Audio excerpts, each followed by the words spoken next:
Masechet Sota, Daf Mem Aleph. On va commencer à partir de la Gemara dans Mem Amud Bet. Shmat Mina Holkin Kavod la Talmid Bemakom Arav. On avait vu que le jour de Kippour, le Kohen Gadol, après avoir officié dans le Saint-Temple pour le culte sacrificiel, c'est-à-dire qu'il avait terminé le Seder à Avoda, alors il allait lire la Torah, ensuite réciter les brachot de la Tfila. Mais comment est-ce qu'on allait lui transmettre le Sefer Torah? Regardez ce qu'on avait vu dans la Mishnah. Hazan HaKnesset notel Sefer Torah, venotna le Rosh HaKnesset, veRosh HaKnesset notna la Segan, veHasegan notna le Kohen Gadol, veKohen Gadol omed umekabel vekore haremot, ve'arbe asor, וגולל את התורה מניחה בחיקו, ואומר, יותר ממה שקראתי לפני כן כתוב כאן, ובעשור שבחומש הפיקודים קורא על פה. Donc je rappelle succinctement, le Kohen Gadol, une fois qu'il a reçu le Sefer Torah, il allait commencer la lecture de Parashat Haremot, dans laquelle on retrouve le déroulement de la Avoda de Yom HaKippourim. Ensuite, il allait rouler le Sefer Torah, l'enrouler, pour arriver à la Parashat Emor. Dans la Parashat Emor, on a le sujet de Kippour, puisque la Torah passe en revue toutes les fêtes juives du calendrier. Entre autres, Kippour, Arbe Asor la Chodesh. Parashat Haremot et la Parashat Emor ne sont pas lointaines, elles ne sont pas très distantes. Il y a juste une paracha d'écart. Haremot, Kedoshim, Emor. Alors en effet, il allait passer d'une paracha à l'autre. Il suffit d'enrouler le Sefer Torah un petit peu et on arrive quelques pages après, à Haremot, on arrive à Parashat Emor. Mais il y avait une troisième lecture, et celle-là, il allait non pas la lire dans le livre, dans le Sefer Torah, étrangement, il allait réciter par cœur la Parashat Pinhas, c'est-à-dire le passage relatif au Moussaf de Kippour, qui figure dans Parashat Pinhas, qui est inscrit dans le Sefer Bamidbar. Pour quelle raison fallait-il lire par cœur? On l'a déjà vu hier, on va le répéter aujourd'hui, c'est qu'on ne voulait pas faire attendre le tzibour, pour pas que le tzibour soit les bras croisés, attendre à ne rien faire pendant que le Kohen est en train d'enrouler le Sefer pour passer de Parashat Emor à Parashat Pinhas. C'est la raison pour laquelle on préférait qu'il lise par cœur plutôt que dans le livre. La Gemara va rentrer dans les détails de ce sujet. Mais première question. On avait dit que le Sefer Torah, qui était pris par le Shamash du Bet HaKnesset, qu'on appelle Hazan HaKnesset, de quel Bet HaKnesset s'agit-il? C'est la synagogue qui se situait sur le mont du Temple. De là-bas, le Hazan HaKnesset allait apporter le Sefer Torah, il allait transmettre le Sefer au Rosh HaKnesset. C'est qui le Rosh HaKnesset? Le président de la communauté qui gérait cette synagogue, qui allait lui retransmettre le Sefer Torah au Sgan. C'est quoi le Sgan? C'est qui? C'est le Kohen Gadol adjoint. Ça veut dire quoi, l'adjoint du Kohen Gadol? C'était le préposé. Si jamais le Kohen Gadol avait eu un problème quelconque, soit parce qu'il est devenu impur, soit parce que il est tombé malade ou autre, n'importe quel problème technique qui va faire que le Kohen Gadol était disqualifié, ne pouvait plus exercer, il allait être immédiatement secondé, remplacé par le Segan, l'adjoint. Et ça veut dire le S du Segan? Le sgan, c'est l'adjoint. Adjoint, d'accord. Alors, maintenant, hein, le remplaçant. Mais on l'appelle Ségan parce que pour l'instant, il est adjoint. Et à quoi il servait l'adjoint? Il servait à devenir remplaçant au cas où. Parce qu'il ne peut pas y avoir deux Kohen Gadol en exercice concomitamment. Il ne peut pas y avoir. Numéro 2. Exactement. Et quand le numéro 1 Bravo. le numéro 1 le remplaçait. Exactement. C'est le numéro 2, c'est le second. Et il devenait le premier si jamais le Kohen Gadol avait eu un problème quelconque. C'est étonnant. Alors la Gemara, Son fils. la Gemara s'interroge. La Gemara s'interroge. Elle dit, je ne comprends pas. Comment le Hazan Knesset, le Shamash, a donné le Sefer Torah à qui? Au Rosh Knesset. Au lieu de le donner directement au Kohen Gadol. Ça veut dire que chacun fait kavod à l'autre devant le Kohen Gadol. Au lieu de faire kavod directement au Kohen Gadol. Le Hazan Knesset, il fait kavod au Rosh Knesset. Le Rosh Knesset, il fait kavod au Sgan. Et après le Sgan, lui, il donne au Kohen Gadol. Mais directement, le Hazan Knesset aurait dû remettre le Sefer Torah au Kohen Gadol directement. De là, on peut déduire qu'en effet, il est permis de faire kavod à l'élève devant son rave.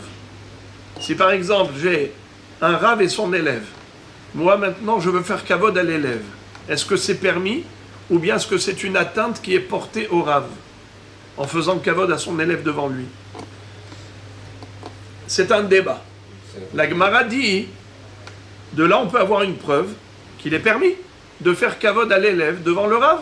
Comme ici tu vois que le Shamash, il a fait kavod au Rosh Knesset. Le Rosh Knesset a fait kavod au Sgan. Ce n'est que le Sgan qui a fait kavod au Kohen Gadol.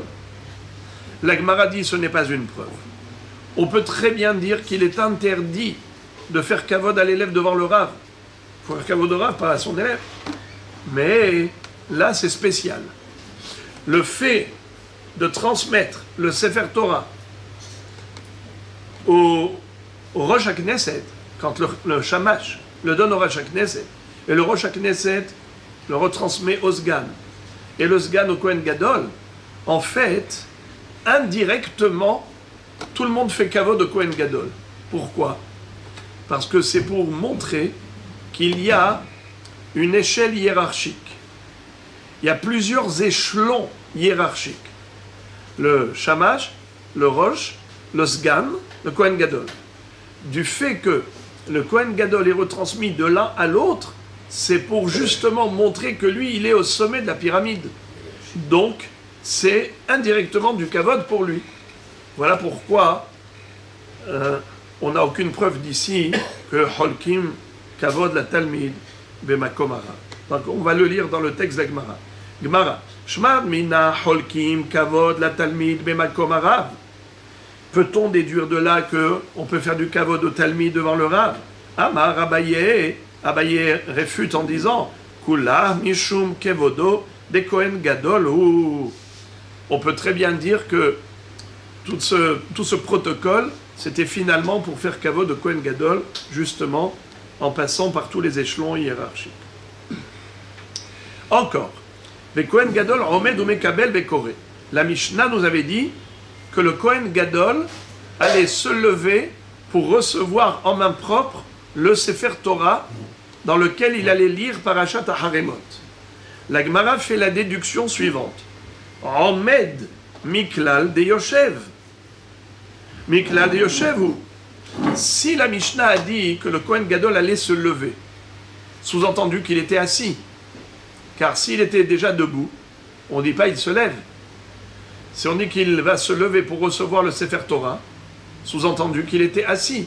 Question, peut-on s'asseoir dans le Beth Amikdash? Mais c'est interdit. Vea Amar Mor, En Yeshiva Ba'azara, Ela le Malche David, Bilvad, Shenemar Vayavo Amelech David Vayeshev Lifnei Hashem, Vayomer Mi Anochi, etc. C'est-à-dire, David Amelech, lorsqu'il était devant le Aaron à Kodesh, qui se trouvait dans Ir David, puisqu'on est encore avant le Beth Amikdash. Le Beth Amikdash n'a pas été construit du vivant de David à Melech. Mais il se trouvait Be'ir David. Et là-bas, David Amelech s'est assis devant le Haron HaKodesh. Et il a fait une louange à Dieu. Il a dit à Kadosh Baruch Hu, merci de m'avoir offert ce privilège. Je vous lis. Vayomer Amelech David Vayeshev Lifnei Hashem. Le roi David est venu, il s'est assis devant Dieu, ça veut dire devant le Haron HaKodesh. Vayomer Mi Anochi. Il a dit, mais qui suis-je? Hashem Elohim, éternel mon Dieu. Umi Beti. Et qu'est-ce qu'elle est, ma famille? Qui aviotani ad halom. Tu m'as permis d'en arriver là aujourd'hui. Quelle zéchout. Eh bien, de là, on apprend que c'est seulement les descendants de David Amelech, les rois descendants de David Amelech, qui ont le droit de s'asseoir dans le Beth Amikdash. Mahon. Et comment ça se fait?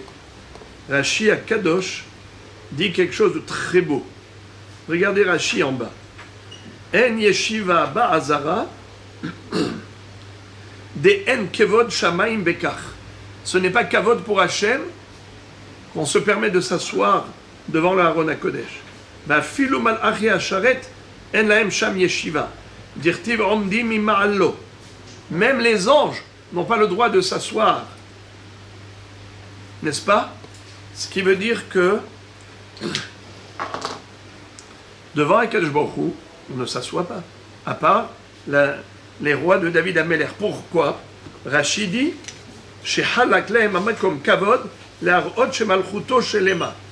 Hashem Yitbarach a fait kavod à David Amelech pour montrer que la dynastie royale de David Amelech, elle est digne de ce kavod. Eh bien, ils sont les seuls à pouvoir s'asseoir devant le Haron HaKodesh. Alors la question se pose, comment le Kohen Gadol était assis? Si tu dis que le Kohen Gadol se lève pour recevoir le Sefer Torah, sous-entendu qu'il était assis dans le Beth Amikdash, est-ce possible? Réponse. Kedeamar Rav Hasda be'ezrat nashim. Achanami be'ezrat nashim. La réponse est que le Kohen Gadol, où est-ce qu'il lisait la Torah? Il ne lisait pas la Torah dans la Hazara, de ce qu'on appelle Ezrat Israël ou Ezrat Kohanim, mais uniquement dans Ezrat Nashim. Où se situe Ezrat Nashim? Vous savez que le mont du Temple, on l'accédait par l'est. Ça veut dire on montait sur le mont du Temple par l'est, on rentrait dans la Ezrat Nashim par l'entrée de l'est, et on traversait la Ezrat Nashim, on montait les 15 marches pour arriver au Sha'ar Nikanor. À l'entrée, on se trouvait à les portes de Nikanor. Ensuite, une fois qu'on a dépassé l'entrée de Nikanor, Sha'ar Nikanor, là on était où? Dans la Ezrat Israël. Dans la Ezrat Israël. On marche 11 coudées et on est où? Dans Ezrat Kohanim. On marche encore 11 coudées, on est où? On est devant le Mizbeach. On dépasse le Mizbeach, on est où? Devant le Oulam. On traverse le Oulam et on se retrouve où? Dans le Hechal. On dépasse le Hechal, on se retrouve où? Dans le Kodesh HaKodashim, le Saint des Saints. Personne n'avait le droit d'y aller là-bas, sauf le Kohen Gadol le jour de Kippour. Alors, la Ezrat Nashim, elle est différente de Ezrat Israël et Ezrat Kohanim, car elle n'a pas le statut de Mahane Shechina, que Mahane Lévia. C'est-à-dire, vous savez qu'on a Jérusalem, le mont du Temple et le Beth Amikdash. Mahane Israël, ensuite Mahane Lévia, ensuite Mahane Shechina. Le Mahane Shechina, dans le Mahane Shechina tel que la Hazara de Ezrat Israël, Ezrat Kohanim, on n'a pas le droit de s'asseoir là-bas. Mais en dehors du Sha'ar Nikanor, ou bien même carrément dans l'embrasure du Sha'ar Nikanor, dans l'espace même du Sha'ar Nikanor, on a le droit de s'asseoir. Pourquoi? Même la Sota, elle avait le droit de se tenir là-bas, on la faisait tenir là-bas. Même le Metzora avait le droit de se tenir là-bas. Pourquoi? Parce que ça s'appelle Mahane Lévia, comme le mont du Temple. Ça n'a pas le statut de Ezrat Israël. Voilà l'endroit dans lequel on pouvait s'asseoir. Donc, puisque le Kohen Gadol allait lire la Torah dans Ezrat Nashim, là-bas, il avait le droit de s'asseoir. Et la Gemara a posé la question, Metive, Vechan Korinbo, Ba'azara. Rabbi Eliezer ben Yaakov Omer, Behar Habayit, Shenemar Vaikra bo lifnei Arechov, Asher lifnei Shahar HaMaim. C'est-à-dire, le Melech également allait lire la Torah. Quand est-ce qu'il allait lire la Torah, les amis? Eh bien, pendant la paracha de Hakhel. Il allait lire pendant l'année du Hakhel. C'est quand l'année du Hakhel? C'est à la fin de chaque Shemitah. Après chaque Septena, pendant Chol HaMoed Sukkot de la 8e année, la Shemitah c'est la 7e année. Sukkot qui suit la 7e année, à ce moment-là, il y avait la mitzvah du Hakhel. On devait rassembler tout le clan d'Israël. Hakhel était Anashim, Anashim, Ve'ataf. Tout Israël était réuni pendant Hagat Sukkot qui suivait la Shemitah. Eh bien, à ce moment-là, qu'est-ce qu'allait faire le Melech? Il allait lire la Torah devant tout Israël. On verra tout à l'heure quels sont les passages de sa lecture. En tout cas, ce qui est sûr, c'est que le Kohen Gadol lisait la Torah dans le même endroit où le Melech lisait la Torah. A priori, le roi lisait, où ça? Dans la Hazara. Et s'il lisait dans la Hazara, donc, d'ailleurs, c'est pas seulement que a priori, c'est une mahloket. Où est-ce que le roi lisait la Torah? Et Khan Korinbo, où est-ce qu'on lit le Sefer Torah quand on est dans le Beth Amikdash? Première opinion de Tanakama, c'est Bahazara. Et on a cru que c'est quoi Hazara? C'est soit Ezrat Israël ou Ezrat Kohanim. Allez, Ezrat Israël. Mais en tout cas, c'est Mahane Shechina. Rabbi Eliezer ben Yaakov Omer, Behar Habayit. Rabbi Eliezer ben Yaakov disait non, on lisait sur le mont du Temple. Comme Ezra Sofer. Shenemar Vaikra bo lifnei Arechov asher lifnei Sha'ar HaMaim. Comme Ezra Sofer qui avait lu le Sefer Torah à l'extérieur du Beth Amikdash. Devant le Sha'ar HaMaim. Pourquoi ça s'appelle Sha'ar HaMaim? Parce que c'est au travers de cette entrée qu'on allait passer pour apporter l'eau, de la libation de l'eau pendant Sukkot. Ce qu'on appelle Nisuch HaMaim, la libation de l'eau. On allait puiser de la source de Siloé, Ma'ayan HaShiloah. Étant donné que le Kohen Gadol, a priori, lisait le Sefer Torah, là où le Melech lisait le Sefer Torah, et là on voit que selon une opinion, qui est l'opinion de Hachamim, où est-ce que le Melech allait lire la Torah? C'est dans la Hazara. Ça veut dire que même le Kohen Gadol allait lire où? Dans la Hazara. Si le Kohen Gadol lisait dans la Hazara, et on a dit de lui qu'il allait se lever pour recevoir le Sefer Torah, sous-entendu qu'il était assis. Alors la question revient à la case départ. Comment le Kohen Gadol peut-il s'asseoir dans le Beth Amikdash? Pourtant, on n'a pas le droit de s'asseoir dans le Beth Amikdash, à l'exception des rois de la dynastie de David. Réponse, la même réponse. Amar Rav Hizda be'ezrat nashim. Voilà le fameux Rav Hizda qui nous a révélé que Ba'azara, faut pas croire que la Hazara dont a parlé Tanakama, c'est la Ezrat Israël ou Ezrat Kohanim. C'est la Ezrat Nashim. Quelle est la différence entre Ezrat Nashim et Ezrat Israël et Ezrat Kohanim? C'est que Ezrat Israël et Ezrat Kohanim avaient un statut de Mahane Shechina. On n'a pas le droit de s'asseoir là-bas. Tandis que Ezrat Nashim, qui est en dessous des 15 marches, qui était à proximité de Sha'ar Nikanor, ça n'avait pas le statut de Mahane Shechina. Ça s'appelait comme Harabaït, Mahane Levia. Très bien. Qu'est-ce que lisait le jour de Kippour le Kohen Gadol? On a dit 3 sujets. Parashat Haremot, Parashat Emor, le sujet de Arbe Asor, et dans Parashat Pinchas. Mais Pinchas, il lisait par cœur. La Gemara d'abord s'étonne. Urminhi, Medallegin, Bannavi, ve'en medallegin batora. Comment peut-on se permettre de sauter des sujets comme ça? Tu lis le Sefer Torah, d'abord Parashat Haremot, après tu sautes à Haremot, tu sautes Kedoshim, tu arrives à Emor. Après tu sautes Parashat Emor, et tu arrives à quoi? À Parashat Pinchas. Mais qu'est-ce que ça veut dire ça? Mais on n'a pas le droit de sauter d'un sujet à l'autre. On peut sauter uniquement dans le livre des prophètes, mais pas dans le livre du Pentateuque, c'est-à-dire dans le livre de la Torah. Encore une fois, Medallegin ban Navi, ve'en medallegin bat Torah. On peut sauter d'un sujet à l'autre lorsqu'on lit le livre des prophètes. Par exemple, la Haftara.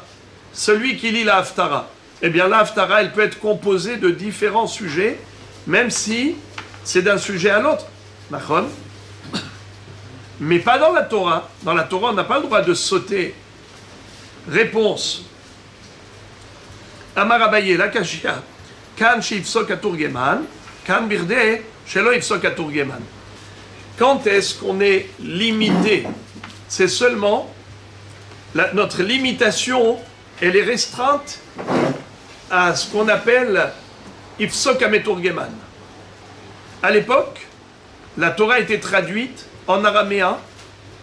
Lorsque le lecteur avait terminé sa lecture, le traducteur allait traduire. Eh bien, tant que le traducteur n'a pas terminé sa traduction, on a le droit de sauter d'un sujet à l'autre et rouler le Sefer Torah jusqu'à ce qu'on arrive au nouveau sujet. Pourquoi? Car le Meturgeman n'a pas terminé sa traduction, le Kahal n'est pas assis à ne rien faire. Étant donné que le Kahal est là à écouter la traduction, donc le lecteur peut se permettre de passer d'un sujet à l'autre. Ça, c'est la première réponse d'Agmara, que l'Agmara va tout de suite réfuter. L'Agmara va dire, pas du tout, c'est impossible. Pourquoi?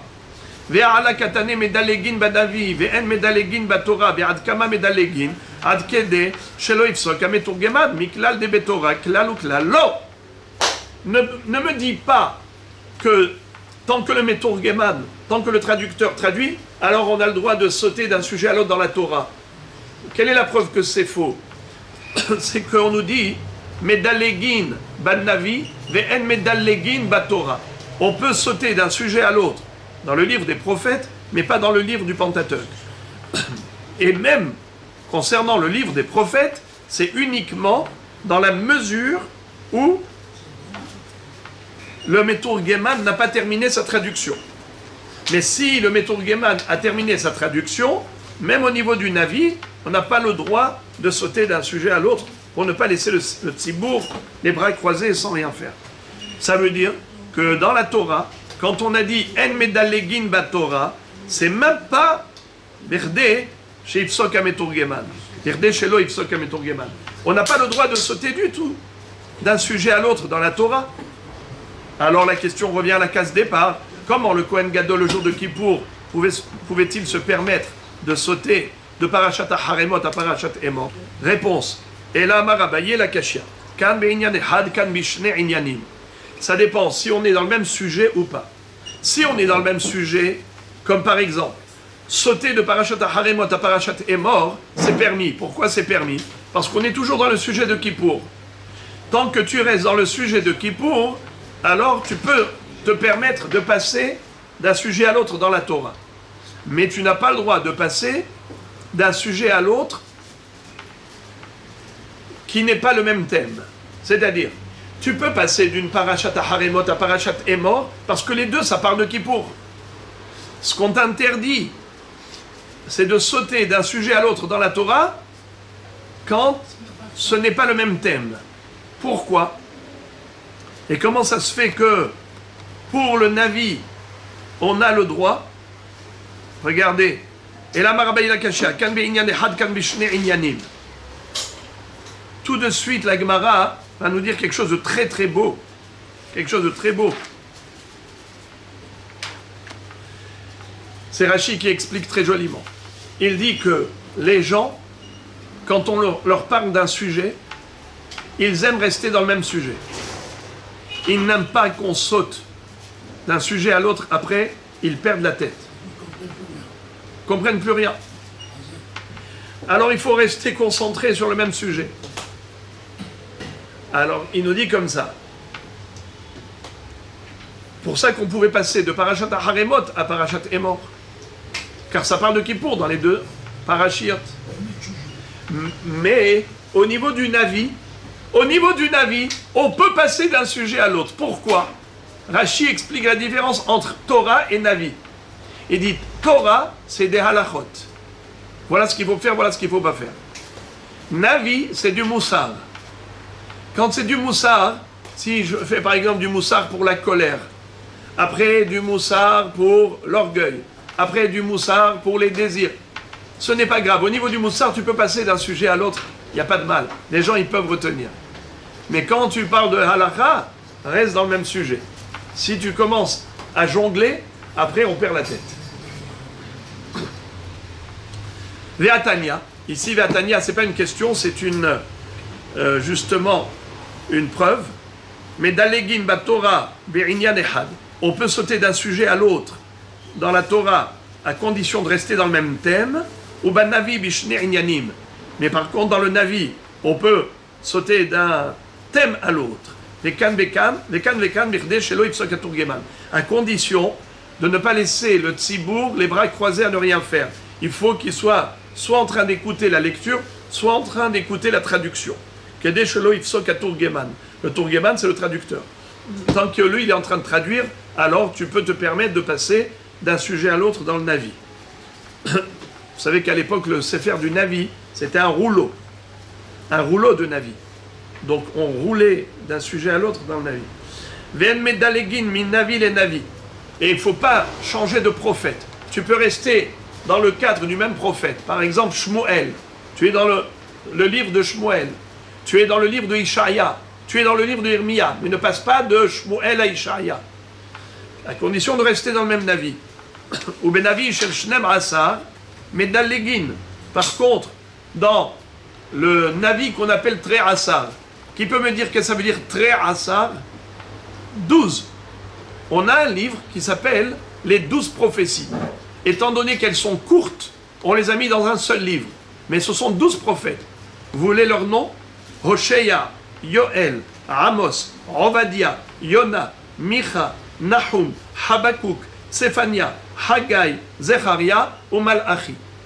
Ces 12 prophètes, leur prophétie est tellement courte qu'on a fait des 12 prophéties un seul livre. Tu peux passer de Nahum à Micha. Pourquoi? D'un prophète à l'autre, pourtant ce ne sont pas les mêmes prophètes. Étant donné qu'on a fait un seul livre, tout va bien. Également,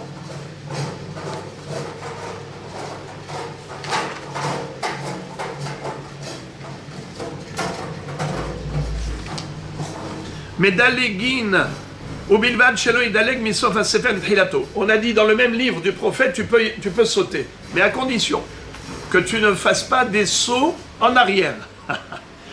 Tu peux faire des sauts en avant, mais pas en arrière. Dans le même Navi, même le même livre, tu as le droit de rouler, de passer d'un sujet à l'autre. On a dit, puisque c'est du moussar, le moussar, ça ne les dérange pas les gens que tu parles du moussar une fois sur ce sujet, une fois de ce sujet. Mais à condition que ce soit en avant et pas en arrière. Est-ce que le Métourgueman était avisé par celui qui lisait ou ce qui lisait? Il préparait la traduction déjà avant. Voilà. Baruch haba. La Gemara nous dit Vegolel et Torah maniha beheko. Ensuite, le Kohen Gadol, après avoir terminé sa lecture, il allait enrouler le Sefer Torah, le fermer, le mettre, le porter dans ses bras, et il leur disait: chers amis, sachez que maintenant je vais lire par cœur. Mais ne croyez pas que cette paracha manque dans ce livre. Dans mon livre que j'ai ici, il y a beaucoup plus d'écriture que de lecture. Ma lecture, elle était courte, mais l'écriture est beaucoup plus longue. Yoter mima shekarati lifnechem katuv kan. La Gemara demande Vekol kach lama. Pourquoi le Kohen Gadol avait besoin de dire cela?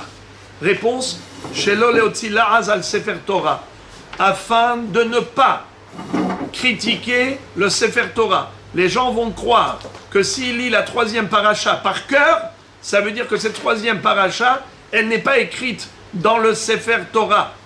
Ils vont dire, aïe aïe aïe, ce Sefer Torah n'est pas cachère, il lui manque une paracha. La preuve, c'est que le Kohen Gadol était obligé de réciter par cœur. Alors, pour ne pas que les gens s'imaginent une chose pareille, il leur dit non, non, je récite par cœur pour une autre raison. Le Gemara va tout de suite expliquer pourquoi il récitait par cœur. En tout cas, il leur dit, ne pensez pas que cette paracha est manquante, elle est absente. Non, elle est présente dans le Sefer Torah. Mais moi, j'ai décidé de lire par cœur la troisième paracha de Kippour. À Haremot, Emor et Pinchas. La paracha, le Moussaf, le maftir de Pinchas, il ne lisait pas dans le livre par cœur. La Gemara pose la question. Je ne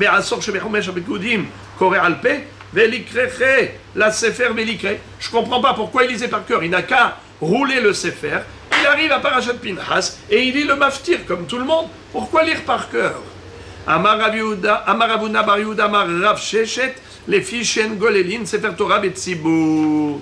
Étant donné que quand on est au sein d'une communauté, quand on est là avec le Tzibur, alors qu'est-ce qu'il va faire le Tzibur? Les bras croisés, ils attendent. Et lui, le Kohen Gadol, il est en train de rouler. Et eux, qu'est-ce qu'ils font? Ils attendent à ne rien faire. Assour, c'est pas kavod pour le Tzibur de les laisser attendre à ne rien faire. La Gemara pose la question, elle dit Velaïte Sefer Torah Harina Velikre. Je comprends pas, alors qu'on n'a qu'à faire sortir 2 livres de Sefer Torah, 1, 2. Dans le premier, on lit Parashat Haremot, Parashat Emor. Dans le second, on va lire le maftir de Parashat Pinchas. 2 réponses. Rav Huna bar Yehuda Amar Mishum Pegamo Shel Rishon, Rabbi Shimon ben Lakish Amar le Fishen Mevachim Racha She'en Hatzricha. Première réponse, c'est pour ne pas qu'on critique le premier Sefer, et les gens vont dire pourquoi il a pris un deuxième? Mais il avait déjà un premier Sefer. Pourquoi il a pris le deuxième? Ah, certainement que le premier n'est pas cachère. C'est comme ça que les gens tout de suite y critiquent. Deuxième réponse, les Fishen Mevachim Bracha She'en Hatzricha. C'est que quand on ferme le premier Sefer, il doit faire Bracha Harona. Baruch ata Hashem Elokeinu melech haolam asher natan lanu et torato Torah emet v'chayei olam nata v'tochenu Baruch ata Hashem noten haTorah. Sur le deuxième Sefer, Baruch ata Hashem Elokeinu melech haolam asher bachar banu mikol ha'amim v'natan lanu Baruch ata Hashem noten haTorah. Eh bien, étant donné qu'il va devoir réciter Birkat HaTorah une deuxième fois, ça s'appelle Gorem Bracha She'en Hatzricha. Il cause une bracha inutile. Eh bien, on n'a pas le droit de causer une bracha inutile. Voilà pourquoi il récitait par cœur Parashat Pinchas. La Gemara pose la question, elle dit Veleite Sefer Torah. Excusez-moi. Umi Haishina Nibgama. La Gemara pose la question, elle dit tu m'excuses, je ne comprends pas ce que tu me dis là. Que pourquoi il prenait qu'un seul Sefer et pas 2? Parce que s'il prend le deuxième, les gens vont croire que le premier n'est pas caché. Il n'est pas goum, il n'est pas soul. Pas vrai? ואמר רבי יצחק נפחה, בראש חודש טבת שחל להיות בשבת מביא 3 תורות, וקורא אחת בעניינו של יום ואחת של ראש חודש ואחת בשל חנוכה. Pourtant, lorsque Rosh Chodesh Tevet tombe Shabbat de Hanouka, on a 3 livres. Premier livre, on lit la paracha de la semaine. Deuxième livre, deuxième Sefer Torah, qu'est-ce qu'on lit? Le sujet de Rosh Chodesh. Troisième livre, qu'est-ce qu'on lit? Le sujet de Hanouka. Tu vois bien qu'on fait sortir 3 Sfarim et on ne dit pas que ah, pourquoi il a fait sortir le deuxième ou le troisième? Parce que les premiers n'étaient pas cachers. On ne craint pas une chose pareille. Pourquoi pour le Kohen Gadol tu crains qu'on critique le premier Sefer? Réponse. Tlata gavre betlata sifre lekapegama. Had gavra bitre sifre ikapegama. En général, quand on fait sortir 3 livres, il y en a un qui va lire dans le premier livre. Il y a une deuxième personne qui va lire dans le deuxième livre. Et il y a une autre troisième personne qui va lire dans le troisième livre. Étant donné que chaque personne lit dans un livre nouveau, alors on ne critique pas. Mais si c'est la même personne, comme le Kohen Gadol, le Kohen Gadol va fermer le premier livre pour lire dans le deuxième livre, ils vont dire, attends, mais pourquoi? Mais son livre était ouvert, pourquoi il a changé de livre? C'est que certainement le premier n'est pas cachère. Voilà pourquoi il devait réciter par cœur. ומברך עליה 8 ברכות. תנו רבנן, על התורה ועל העבודה ועל ההודאה ועל מחילת עוון כתיקונן, ועל המקדש בפני עצמו ועל הכהנים בפני עצמן ועל ישראל בפני עצמן ועל ירושלים בפני עצמה. Les 8 brachot en question, chers amis, je ne vais pas les répéter car on les a déjà expliqués dans le shiur précédent. Lorsqu'on a étudié la Mishnah, vous vous rappelez, je vous avais récité toutes les prières qui étaient relatives à ces 8 brachot. Donc je ne vais pas me répéter. La seule chose qui nous restait à élucider, c'était la fin de la Mishnah qui nous a dit Ve'al she'ar atefila et le reste de la tefila. La Gemara va nous expliquer c'est quoi cette histoire-là du reste de la tefila. Tanu Rabanan. Les Hachamim nous expliquent Hash'ar. Tu veux savoir c'est quoi le sh'ar, le reste de la tefila? Regardez-moi ça. Tefila, tehina, rina, bakasha, she'amecha Israël, tzrichin lehivasha. Vechotem, baruch ata Hashem, shomea tefila. C'est-à-dire, il y a 2 pirouchim. Il y a 2 pirouchim pour comprendre cette Gemara. Premier pirouche, je vais vous donner le pirouche simple et après le pirouche un peu plus compliqué. Le pirouche simple, c'est de dire à Kadosh Baruch Hu, Tefila, à Kadosh Baruch Hu, je t'en prie. Tehina, je t'en supplie. Rina ou Bakasha, je t'adresse des louanges, je te demande. She'amecha Israël tzrichin leivasha. Ton peuple Israël a besoin de délivrance. Hachem, écoute nos prières. Baruch ata Hashem shomea tefila. Eh bien, Kadosh Baruch Hu, que tu sois source de tu es source de bénédiction, que tu sois béni pour être shomea tefila. Ça, c'est une explication simple. Mais il y a une autre explication qui est celle du Rambam, qui dit que le mot tefila, le mot tehina, le mot rina et bakasha, ça fait allusion à toute une série de demandes.